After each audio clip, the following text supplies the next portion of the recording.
everyone, welcome back. I hope you're well. On my last video I've been making this mini quilt, if you remember, and today I'm going to quilt it and bind it, and I'll take you along with me. Maybe you want to make something similar, and I'll show you all the steps you need to go through to make something like this. Okay, let's go to work. Okay, we are going to need a piece of fabric which is an inch bigger than the quilt, an inch all around, bigger than the quilt, and you're going to put the right of the fabric facing down. Then we need a piece of wadding the same size as the back fabric, and we're going to place the quilt and make the so-called sandwich. You have to be careful that the quilt doesn't fall out of the background fabric, of the back fabric. So everything nice and straight. And now you have at least three possibilities. Either you have a spray, a basting spray, and you baste the pieces together, the pieces of the sandwich together, or you baste it with a thread, a needle and thread, or you use safety pins like I'm going to use. These are curved safety pins which make it easier to catch all three layers of the sandwich. So we're going to place the pins more or less a hand apart and well distributed on the quilt.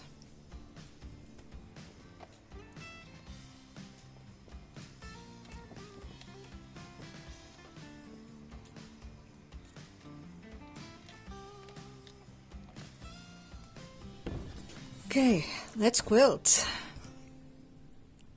For this kind of quilting, where you have to go around shapes, irregular shapes and round shapes and small leaves and so on, you need a foot like this, which is called a darning foot. If you had only straight lines, you would use a walking foot, which is this one. So I'm going to attach it to the machine. Okay, the thread I'm going to use is, because I'm going to make an outline around all these elements, I'm going to use kind of off-white thread, almost the same color as this background. On the bobbin I have a kind of beige that matches this back fabric. So I made a first stitch and then I pulled the upper thread to drag the thread that's underneath to the right of the work, so that I can have both threads here, and this way they don't get tangled beneath the fabric. Okay, I've been quilting and not recording, so I've done the bird, I've done the stitches around the bird. I'm sorry you haven't seen them. And then I went here, leaf, then the branch, and now I'm going to do the berries. And instead of making the berries one by one and cutting the thread and begin again, I'm just going to make kind of 8 around them, so that I don't have to cut the thread each time I make a berry.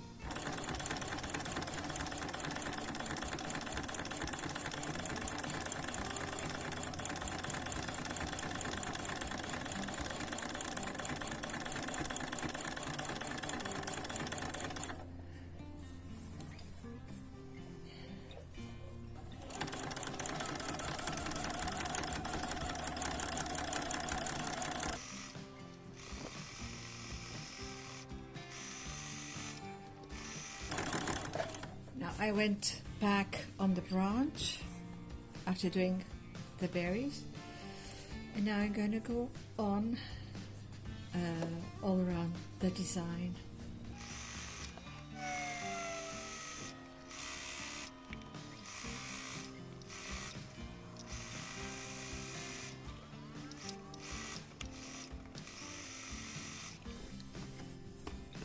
You have to be careful with pins so as not to catch them with your needle.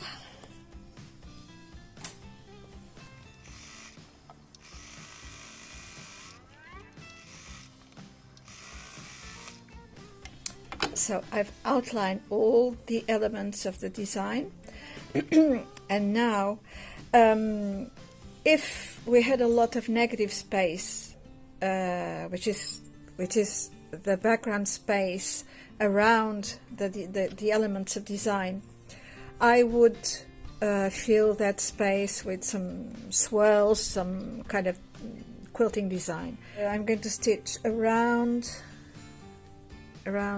this square with using the walking foot, and then with my darning foot again I'll make some kind of design around the border. Okay, so I'm going to make the so-called stitch in the ditch, which is stitching exactly on the sewing line here.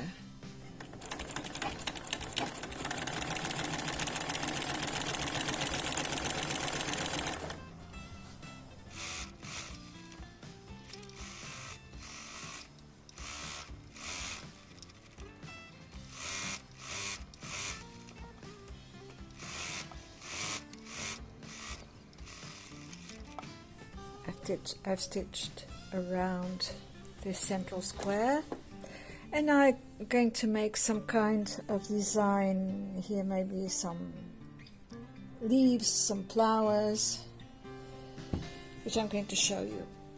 I'm going to start on this corner and make a flower or something. Let's see what comes up. So let's do a little swirl.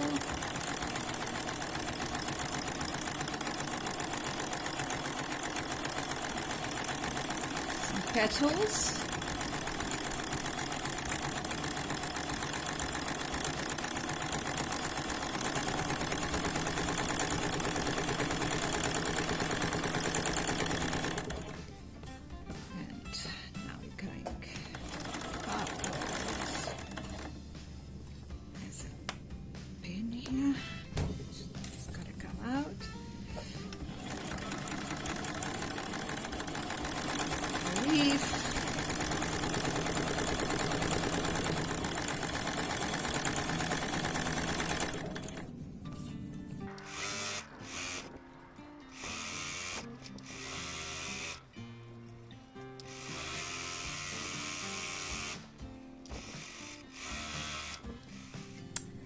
So this is a very straightforward design. It's just a swirl in the center, then some petals, then some leaves.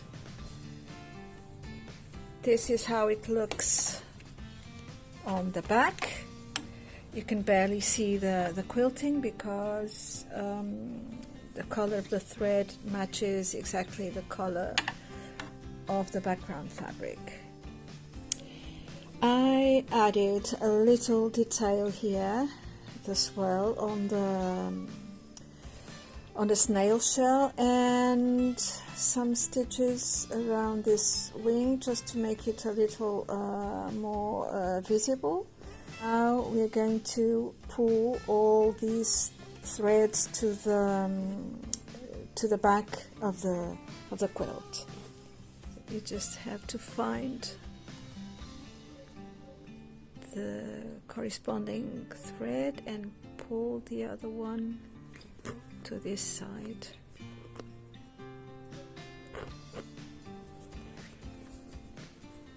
Here's one more. See, if I pull it, she will bring the other one to this side.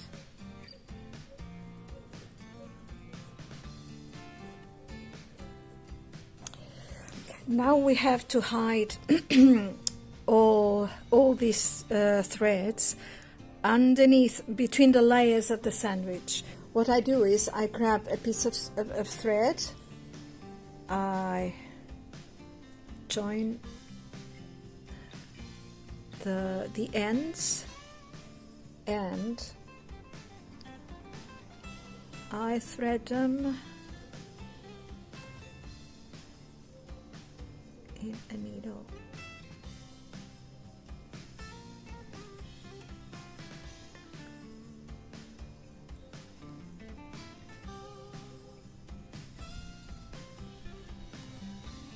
So I have a loop here. I have this loop, and I'm going to grab the threads, put them, bring them through the loop like this, see, like this, and then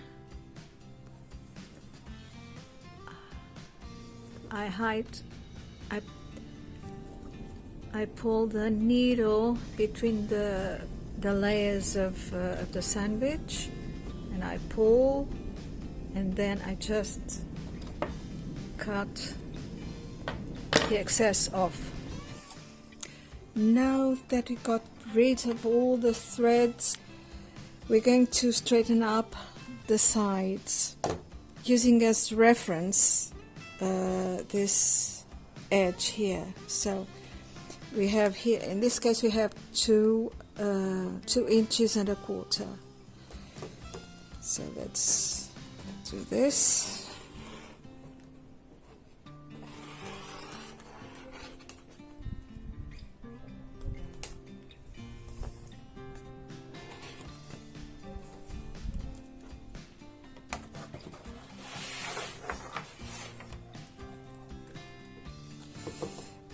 Now this border is wider than this one, so it should be 3 inches, and we have to be careful as to make it perpendicular to this border that is already straight.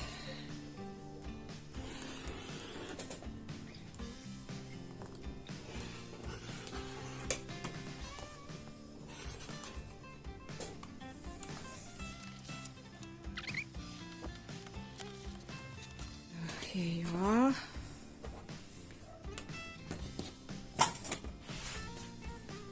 Ready for binding.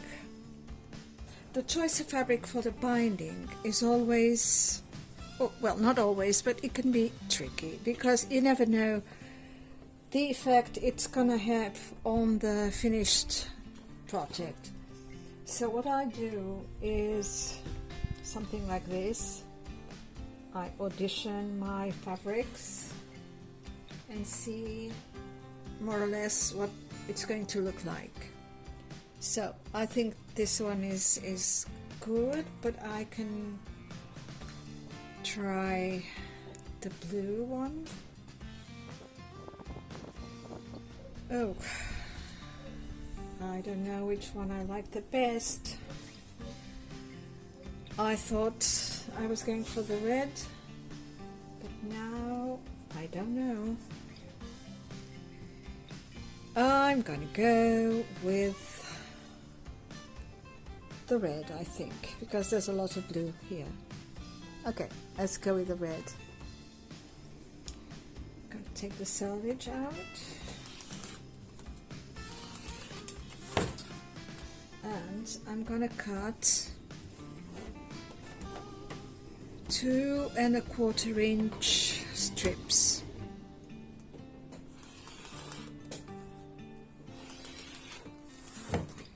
One.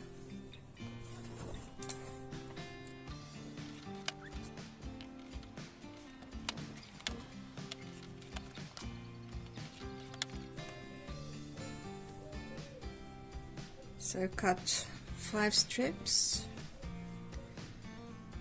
and then we're going to sew them together. To join the strips together for the binding, all you have to do is grab one like this, put the other one like this, right sides together, and stitch from this corner to this one. I usually eyeball it, but you can make a line with a marker.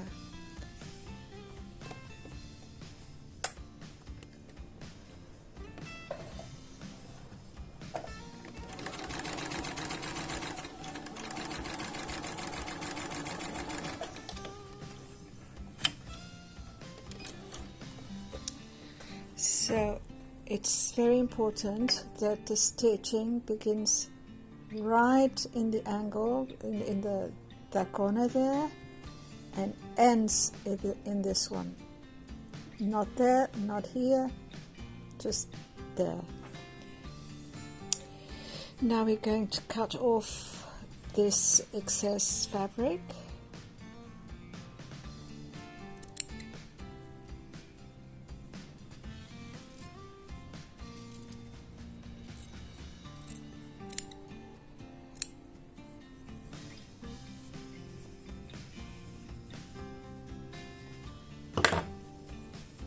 See this one here? I went a little bit to the left, and what happens is this. So I'm gonna remake this one. We're now going to press the seams open and press like this, so that we have continuous binding strip. This is the binding. I folded it and pressed the fold with the iron. And what I do next is making sure that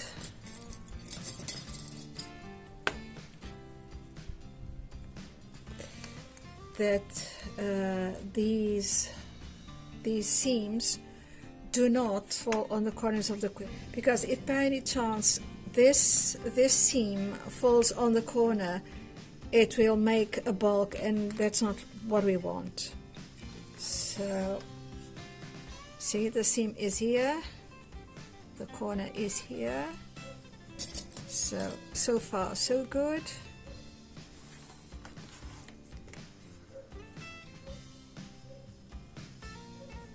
Okay, another seam here.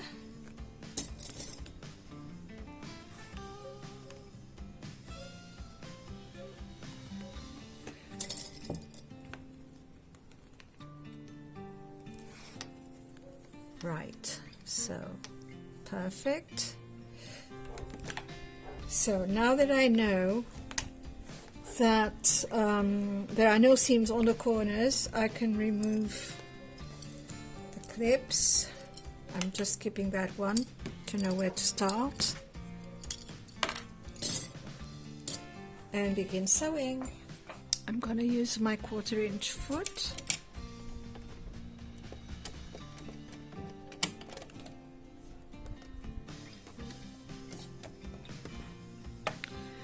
I leave this loose like this, and I begin sewing here.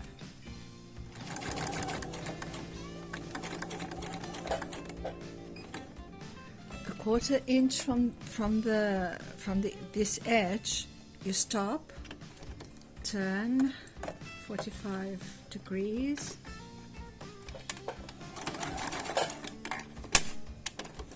and make this angle. Now, so we came from here, now we turn this, we bring this up, make a 45 degree angle, then bring this down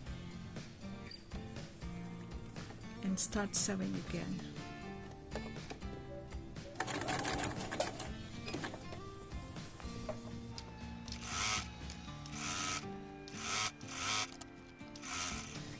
Let's make one more corner.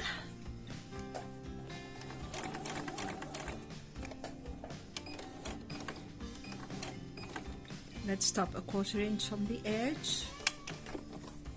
Needle down, turn this 45 degrees.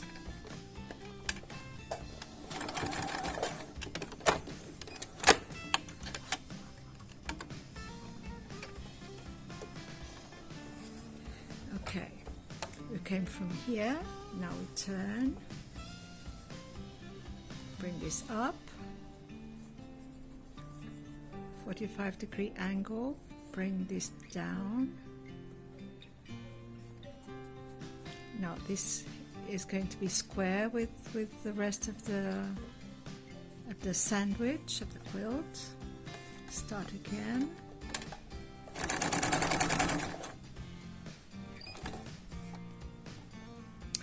Now that we've reached the fourth side of the quilt, we're going to sew just a little bit and leave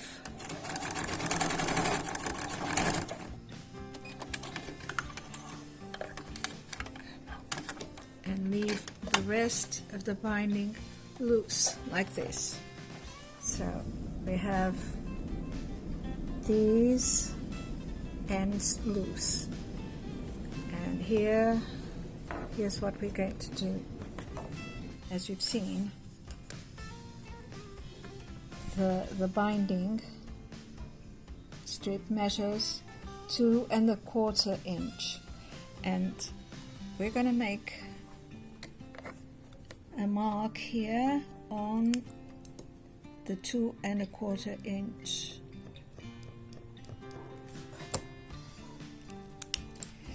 And so, I'm going to mark here.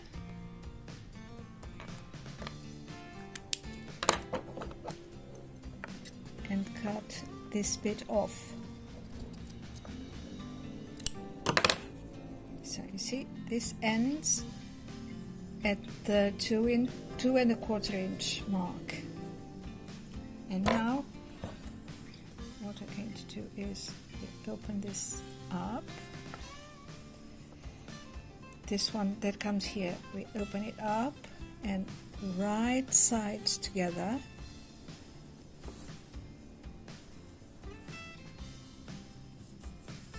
We're going to make this coincide with that, so that we have these two sides matching. You're going to imagine that we have a square here.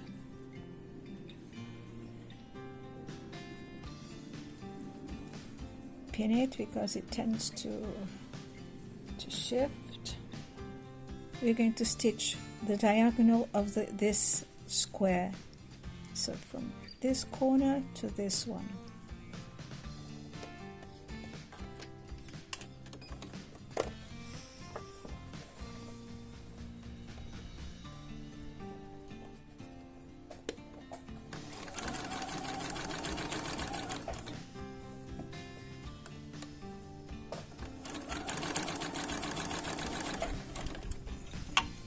We don't cut this off right away because we have to check if everything looks fine, and it does. So let's cut the excess. Finger press the seams open, the seam open.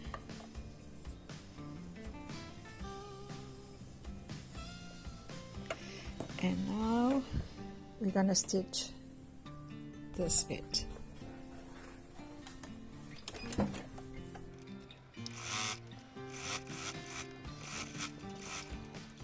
I'm going to turn the binding to the back, and when you come to the corner, you come all the way up here, you turn this, and it will make a 45 angle here. That's the mitered corner. And now we go on.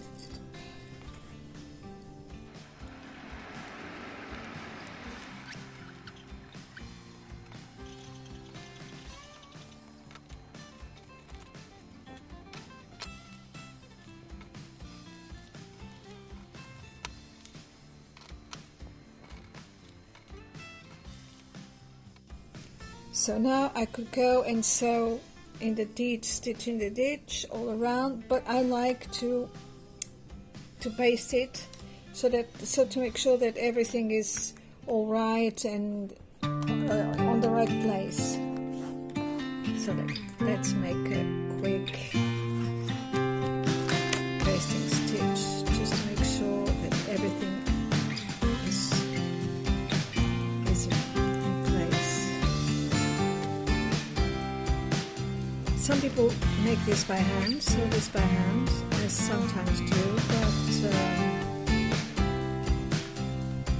it's much quicker to sew it on the machine. Okay, now so all that's left to do is to stitch in the ditch around the quilt.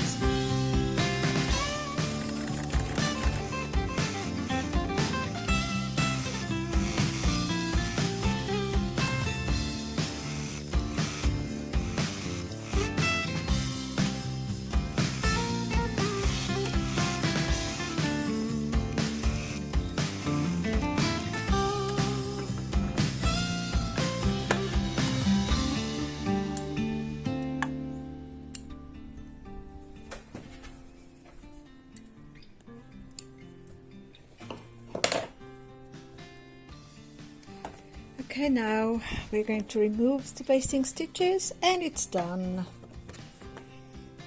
So here you are. I hope you like it. You can use it as a table topper or make something like this.